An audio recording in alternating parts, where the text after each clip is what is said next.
ವಿರಾಮದ ನಂತರ ಬೆಂಗಳೂರು ಮೆಟ್ರೋಗೆ ಸ್ವಾಗತ. ಬೆಂಗಳೂರಿನಲ್ಲಿ ಕಿಲ್ಲರ್ ಬಿಎಂಟಿಸಿಯ ಅಪಘಾತ ಸರಣಿಗಳು ನಿಲ್ಲೋ ಹಾಗೆ ಕಾಣಿಸ್ತಿಲ್ಲ. ಮೇಕ್ರಿ ಸರ್ಕಲ್ ಬಳಿ ಬಿಎಂಟಿಸಿ ಬಸ್ ಚಾಲಕನ ಅಜಾಗರೂಕತೆಗೆ ಬೈಕ್ ಸವಾರ ನಾಗೇಶ್ವರರಾವ್ ಮೃತಪಟ್ಟಿದ್ದಾನೆ.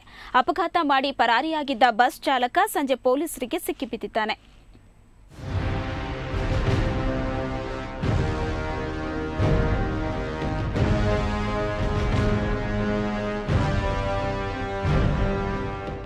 ಈ ಫೋಟೋದಲ್ಲಿರುವ ವ್ಯಕ್ತಿ ಹೆಸರು ನಾಗೇಶ್ವರರಾವ್. 40 ವರ್ಷದ ಇವರು ಬಿಇಎಂಎಲ್ನಲ್ಲಿ ಸಾರ್ವಜನಿಕ ಸಂಪರ್ಕ ಅಧಿಕಾರಿಯಾಗಿ ಕೆಲಸ ಮಾಡ್ತಿದ್ರು. ಸಹಕಾರಿ ನಗರದ ನಿವಾಸಿಯಾದ ನಾಗೇಶ್ವರ್ ಬೆಳಗ್ಗೆ 9 ಗಂಟೆ ಸುಮಾರಿಗೆ ಬೈಕ್ನಲ್ಲಿ ಮೇಕ್ರಿ ಸರ್ಕಲ್ ಮಾರ್ಗವಾಗಿ ಕಚೇರಿಗೆ ಹೋಗ್ತಿದ್ರು. ಈ ಸಂದರ್ಭದಲ್ಲಿ ಬಾಗಲೂರಿನಿಂದ ಸಿಟಿ ಮಾರ್ಕೆಟ್ ಕಡೆ ಹೋಗುತ್ತಿದ್ದ ಬಿಎಂಟಿಸಿ ಬಸ್ ಹಿಂಬದಿಯಿಂದ ಬೈಕ್ಗೆ ಡಿಕ್ಕಿ ಹೊಡೆದಿದೆ. ಡಿಕ್ಕಿಯ ರಭಸಕ್ಕೆ ನಾಗೇಶ್ವರರಾವ್ ನೆಲಕ್ಕುರುಳಿದ್ದಾರೆ. ಈ ಸಂದರ್ಭದಲ್ಲಿ ಬಸ್ನ ಹಿಂದಿನ ಚಕ್ರ ನಾಗೇಶ್ವರರಾವ್ ಮೇಲೆ ಹರಿದು ಸ್ಥಳದಲ್ಲೇ ಮೃತಪಟ್ಟಿದ್ದಾರೆ. ಬಿಎಂಟಿಸಿ ಬಸ್ ಹೋಗ್ತಾ ಇತ್ತು. ಲೆಫ್ಟ್ ಸೈಡಲ್ಲಿ ಮಧ್ಯದಲ್ಲಿ 2 ವೀಲರ್ ಹೋಗ್ತಾ ಇದೆ, ಆ್ಯಕ್ಟಿವಾ ಅಂತ ಗಾಡಿ. ಅದು ಹೋಗುವಾಗ ಬಸ್ ಅವನು ಸ್ವಲ್ಪ ಲೆಫ್ಟಲ್ಲಿ ತೊಗೊಂಡ. ಅದು ಫುಟ್ಪಾತ್ ಇತ್ತು ಈ ಸೈಡು. ಅದು ಫುಟ್ಪಾತಿಗೆ ತಗಲಿದ್ಬಿಟ್ಟು ಬಸ್ಸಿಗೆ ಇದಾಗ್ಬಿಟ್ಟು ಬಿದ್ದುಬಿಟ್ಟು ತಲೆ ಹಿಂದ್ಗಡೆ ಟೈರ್ಗೆ ಸಿಗಾಕೊಂಡು ತಲೆ ಮೇಲೆ ಹಚ್ಬಿಟ್ಟು ಹೋದ. ಅಪಘಾತಕ್ಕೀಡು ಮಾಡಿದ ಬಸ್ ಹಾಗೂ ಚಾಲಕನನ್ನು ಪೊಲೀಸರು ವಶಕ್ಕೆ ಪಡೆದಿದ್ದಾರೆ. ಕಿಲ್ಲರ್ ಬಿಎಂಟಿಸಿಯ ಕೃತ್ಯಕ್ಕೆ ಸಾರ್ವಜನಿಕರು ಹಿಡಿಶಾಪ ಹಾಕಿದ್ದಾರೆ. ಇದು ರ್ಯಾಶ್ ಆ್ಯಂಡ್ ನೆಗ್ಲಿಜೆಂಟ್ ಡ್ರೈವಿಂಗ್ ಅನಿಸುತ್ತೆ. ಬೆಂಗಳೂರಲ್ಲಿ ಈಗ ಟ್ರಾಫಿಕ್ಕು ತುಂಬ ಹೆಚ್ಚಾಗಿರೋದ್ರಿಂದ, ಎಸ್ಪೆಷಲಿ ಪೀಕ್ ಅವರ್ಸ್ಗಳಲ್ಲಿ ಈ ಥರದ್ದು ಸ್ವಲ್ಪ ಬಿಎಂಟಿಸಿ ಬಸ್ನವರು ಸ್ವಲ್ಪ ತಮ್ಮ ಜಾಗೃತಿಯಲ್ಲಿ ನಡೆಸ್ಕೊಂಡು ಹೋದರೆ ಸಾವಿರಾರು ಜನ ಪ್ರಾಣಗಳನ್ನು ಉಳಿಸ್ಬೋದು.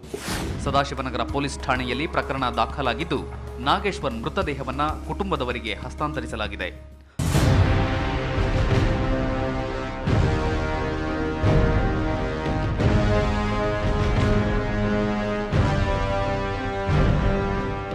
ರವಿಕುಮಾರ್, ಕ್ರೈಮ್ ಬ್ಯೂರೋ, ಸುವರ್ಣ ನ್ಯೂಸ್ 24/7 ಬೆಂಗಳೂರು.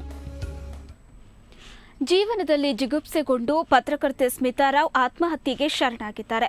32 ವರ್ಷದ ಸ್ಮಿತಾ ಇಂಗ್ಲಿಷ್ನ ಕೆಲ ಮಾಧ್ಯಮಗಳಲ್ಲಿ ಕಾರ್ಯನಿರ್ವಹಿಸಿದ್ರು. ಕಳೆದ 2 ವರ್ಷಗಳಿಂದ ಮಾಧ್ಯಮ ಕ್ಷೇತ್ರದಿಂದ ದೂರ ಉಳಿದಿದ್ದ ಸ್ಮಿತಾ ಇನ್ಫೋಸಿಸ್ನಲ್ಲಿ ಕಾರ್ಯನಿರ್ವಹಿಸ್ತಾ ಇದ್ರು. ಇಂದು ಮಧ್ಯಾಹ್ನ ಗೆದ್ದಲಹಳ್ಳಿಯ ಮಂತ್ರಿ ಸ್ಲೇಟರ್ ಅಪಾರ್ಟ್ಮೆಂಟ್ನಲ್ಲಿ ನೇಣಿಗೆ ಶರಣಾಗಿದ್ದಾರೆ. ಸಾವು ಬದುಕಿನ ನಡುವೆ ಹೋರಾಡ್ತಾ ಇದ್ದ ಸ್ಮಿತಾರನ್ನ ಪತಿ ರೋಹಿತ್ ಕೊಲಂಬಿಯಾ ಏಷ್ಯಾ ಆಸ್ಪತ್ರೆಗೆ ದಾಖಲಿಸಿದ್ದಾರೆ. ಆದರೂ ಸ್ಮಿತಾ ಆಸ್ಪತ್ರೆಯಲ್ಲಿ ಕೊನೆಯುಸಿರೆಳೆದಿದ್ದಾರೆ. ತಮ್ಮ ಮಗಳ ಸಾವಿಗೆ ಪತಿ ರೋಹಿತ್ ನೀಡುತ್ತಿದ್ದ ಕಿರುಕುಳವೇ ಕಾರಣ ಅಂತ ಸ್ಮಿತಾ ಪೋಷಕರು ದೂರು ನೀಡಿದ್ದಾರೆ. ಪ್ರಕರಣ ದಾಖಲಿಸಿಕೊಂಡಿರೋ ಹೆಣ್ಣೂರು ಪೊಲೀಸರು ತನಿಖೆ ನಡೆಸುತ್ತಿದ್ದಾರೆ. Around 11 o'clock, her husband had called us asking for an ambulance, and we had sent an ambulance to the residence. Paramedics in the ambulance tried to resuscitate her in the residence, and also in the ambulance trying to bring her here. But she was brought in she was not alive when she came in. And we did try again to try and resuscitate her in the hospital itself, but she was declared dead eventually at 12:50.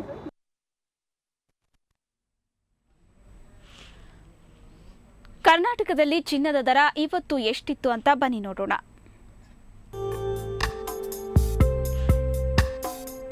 22 ಕ್ಯಾರೆಟ್ನ 10 gram ಚಿನ್ನಕ್ಕೆ 27,050 ರೂಪಾಯಿ.